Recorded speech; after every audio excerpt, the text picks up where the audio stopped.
Queen health warning: is the monarch increasingly frail and now unable to walk? Made Palace in tears. Queen health warning: monarch increasingly frail and now unable to walk. Beloved corgis. The Queen is increasingly frail and hasn't been able to walk her corgis for 6 months since spending a night in hospital, a palace source has said. It comes amid growing concerns over the 95-year-old monarch's health after she pulled out of a Commonwealth service recently.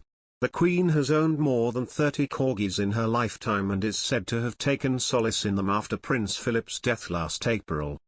But she hasn't been able to take them out of Windsor Castle since she was taken into hospital for preliminary tests last October. It was the monarch's first overnight stay in hospital for 8 years. The following month, she was forced to drop out of the annual Remembrance Sunday service at the Cenotaph after spraining her back. Further concerns over her health were raised recently when the palace announced she won't be attending Monday's Commonwealth Day ceremony. The cancellation wasn't caused by any new illness but over concerns she would find it too taxing to spend an hour standing at the service. Buckingham Palace has said the Queen asked Prince Charles to represent her at the service instead. Now the Queen's aides are said to be taking her 2 corgis and dorgi, a cross between Dachsund and Welsh Corgi, out for daily walks. A palace source told, she is not well enough. They are an enormous source of solace, so it is a real shame. The source said she usually turns to her beloved corgis in time of crisis and stress and took them out for walks almost every day after Philip fell ill and then died last year. But a senior royal source assured that dogs remain very much part of Windsor life. The royal was also forced to give up horse riding after her health scare last October following doctors' advice to get some rest. As well as giving up her favourite hobby, she has also stopped drinking alcohol after having previously drank a gin every lunchtime and a martini in the evening.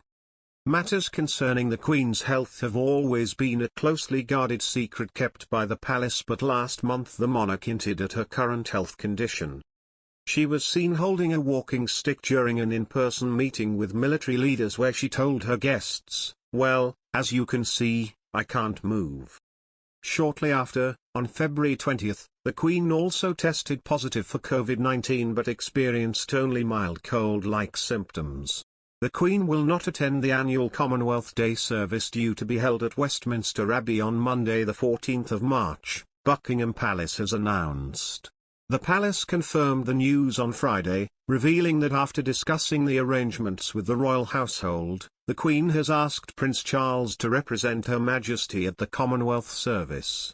The service will also be attended by the Duchess of Cornwall, the Duke and Duchess of Cambridge, and Princess Alexandra. The Duke and Duchess of Gloucester will no longer attend, following the Duke's positive test for COVID. It is thought that the Queen will continue with other planned engagements, including in-person audiences, in the week ahead. The decision also comes after the 95-year-old marked her return to in-person engagements following her COVID diagnosis. She tested positive for coronavirus on the 20th of February and a statement from Buckingham Palace revealed she was experiencing mild cold-like symptoms. HRH cancelled some events in order to rest before returning to work by holding some virtual audiences, including speaking with the High Commissioner of Trinidad and Tobago, Vishnu Dan Paul, via video link from Windsor Castle.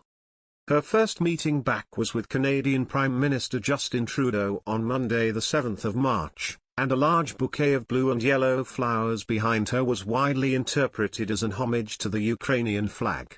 The monarch has a string of high-profile in-person events coming up which she is due to attend, including the Duke of Edinburgh's memorial service, also at Westminster Abbey, on the 29th of March. Westminster Abbey,